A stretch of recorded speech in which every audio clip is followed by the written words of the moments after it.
चलिए अब मैं बिल्कुल वक्त न लेते हुए मदरसा आलिया अरबिया के प्रिंसिपल शेख हिफ्जुर रहमान साहब को मैं मदऊ करना चाहता हूं कि आए और कम वक्त में अपनी बातों को रखें। यकीन मानिए मुझ में इतनी जुर्रत नहीं है कि मैं ऐसे लोगों से वक्त की पाबंदी लगाऊं, मगर चूंकि बच्चे और बच्चियां ये हमारे नौजवान 9 बजे सुबह से बैठे हुए हैं, मैं चाहता हूं कि अंधेरा होने के पहले पहले इनको विदा कर दिया जाए। शेख हिफ्जुर रहमान साहब इन 2 पंक्तियों के साथ कि अलग बात कि खामोश खड़े रहते हैं, ये अलग बात कि खामोश खड़े रहते हैं, फिर भी जो लोग बड़े हैं वो बड़े रहते हैं। अस्सलामु अलैकुम रहमतुल्लाहि व बरकातुहू। बिस्मिल्लाह अल्हम्दुलिल्लाह वस्सलातु वस्सलामु अला रसूलिल्लाह व अला आलिहि व सहबिहि मवाला।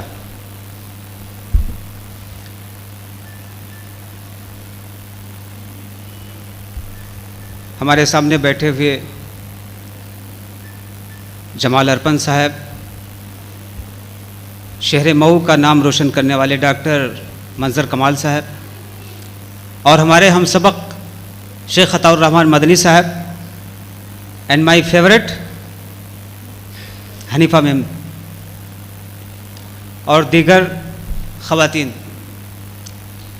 और नौजवान बच्चों और बच्चियों, मैं एक छोटा सा, चूँकि हमसे रिक्वेस्ट किया गया है कि बहुत ही इख्तिसार के साथ आपको बातें रखनी है, मैं एक नारा दे रहा हूँ। चूँकि मुझे इंग्लिश कंपटीशन में स्पीच में जज के हैसियत से बुलाया गया था, तो मैं आप स्टार ऑफ द मऊ के लिए एक नारा मैं दे रहा हूँ, आप मेरे साथ रिपीट कीजिएगा। जब मैं कहूँगा स्टार ऑफ द मऊ तो आप कहेंगे long live, long live. Once again I repeat, जब मैं कहूँगा स्टार ऑफ द मऊ तो आप कहेंगे long live, long live. Ready? Star of the Mau, star of the Mau. Yes, बहुत बहुत शुक्रिया। सुबह के कंपटीशन में बहुत सारी कुछ चीज़ें ऐसी थी जिसको मैंने नोटिस किया था। ये स्पीच कंपटीशन, कन्वर्सेशन बहुत ज़रूरी है कि आप इसको अच्छे से अच्छा बनाइए।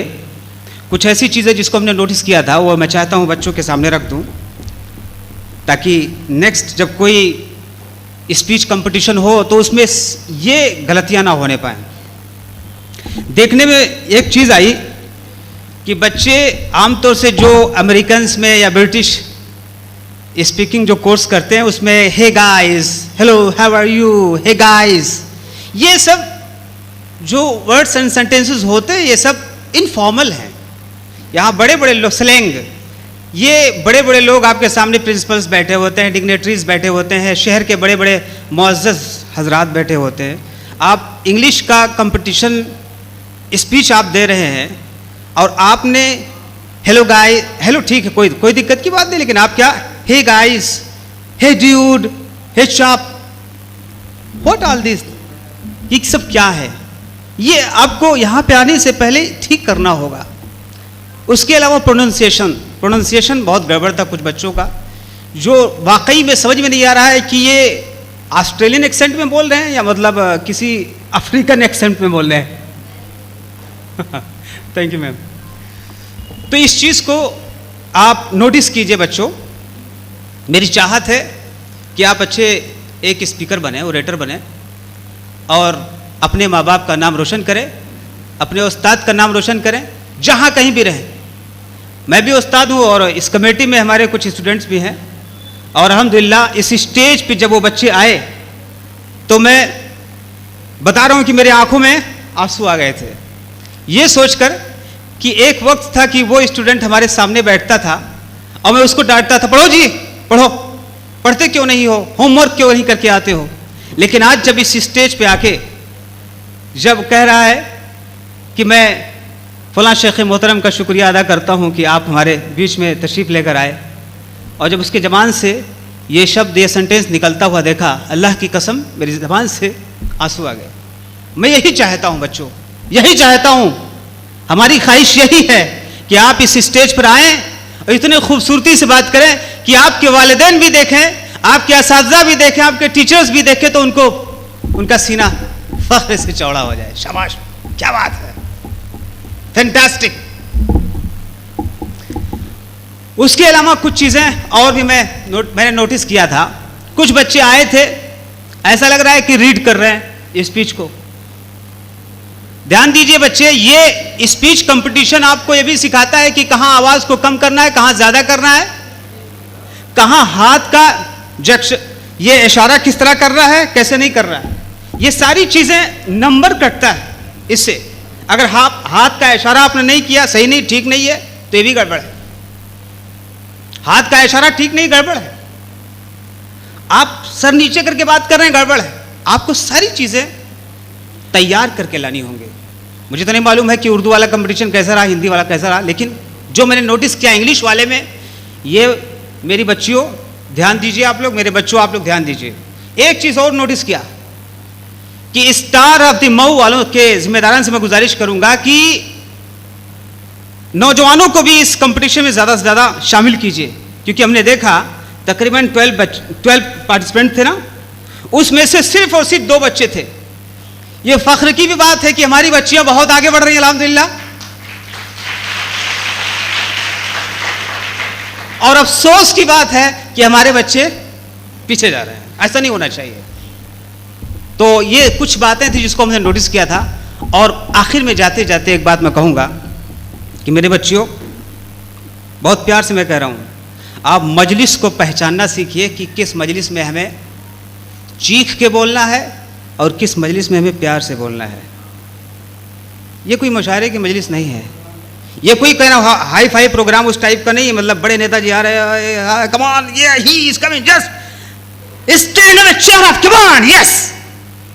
ये प्रोग्राम इस टाइप का नहीं है मेरे भाइयों, ये प्रोग्राम इस टाइप का नहीं है। ये इल्मी प्रोग्राम है, ये इल्मी प्रोग्राम है। हमें सोचना होगा कि इसको कैसे आगे बढ़ाना है, देखना है। इसके अंदर सीरियसनेस होनी चाहिए, संजीदगी होनी चाहिए। हमें स्पीच कंपटीशन ये भी सिखाता है कि हमारा फ्लो कैसे होना चाहिए, आहिस्ता बोलना है, तेज़ बोलना है, कैसे बोलना है, कैसे नहीं बोलना है, सारी चीज़ों की तरफ ध्यान देना है। लास्ट में आखिरी बात मैं कहते हुए कि हम उम्मत इक़रा हैं, हम उम्मत इक़रा हैं। इक़रा का मतलब ये इंपरेटिव सेंटेंस है। कुरान की पहली आयत अल्लाह रब्बुल आलमीन ने नाजिल किया, इक़रा बिस्मि रब्बिकल्लज़ी खलक़। इक़रा ये इंपरेटिव है, इंपरेटिव सेंटेंस है। इक़रा का मतलब रीड, पढ़ो, स्टडी। और ये हुक्म है अल्लाह रब्बुल आलमीन का, पढ़ो। और याद रख लीजिए, अल्लाह रब्बुल आलमीन का हुक्म अगर नहीं मानेंगे तो आप समझ लीजिए कि जिधर भी गुजरेंगे कौन जा रहा है आपके नाम से पहचान लिया जाएगा। अगर नहीं पढ़ेंगे, तालीम के मैदान में अपने आप को आगे नहीं बढ़ाएंगे, तो याद रखिए कहां कहां आपको जलील होना पड़ेगा, आप अंदाजा नहीं लगा सकते। मैं बताता चलूं कि इस दुनिया में सबसे मजबूत पैसे के एतबार से कुवैत है। इस बात को मैं रिपीट करता रहता हूं। कुवैत की करेंसी इस दुनिया में सबसे स्ट्रांग है, लेकिन अगर in comparison to other countries वो जीरो है। खासतौर से वो कंट्रीज जो न्यूक्लियर कंट्रीज हैं, पैसे की कोई वैल्यू नहीं है। आपके इल्म की वैल्यू है, जिस इल्म के जरिए से आप डिस्कवर करें, नई नई चीजों को लाएं, लॉन्च करें, नए नए तरीके लाएं। तो मेरे बच्चियों और मेरे बच्चों, आप लोग अल्लाह रब्बुल आलमीन के हुक्म पर अमल कीजिए। अल्लाह रब्बुल आलमीन ने कहा इक़रा, पढ़ो। और हमारे लिए शर्फ की बात है कि अल्लाह रब्बुल आलमीन ने हमसे कहा पढ़ो। और हमारे लिए इस बात की भी शर्फ है कि दुनिया की कोई ऐसी किताब नहीं है जिसकी शुरुआत लफ्ज़ इक़रा से हो, जिसका मैसेज रीड, स्टडी। लेकिन अफसोस की बात, हम उम्मत इक़रा नहीं है, पढ़ने वाली उम्मत नहीं है, हम उम्मत ला तक़रा, डोंट रीड। अस्सलामु अलैकुम रहमतुल्लाहि व बरकातुहू।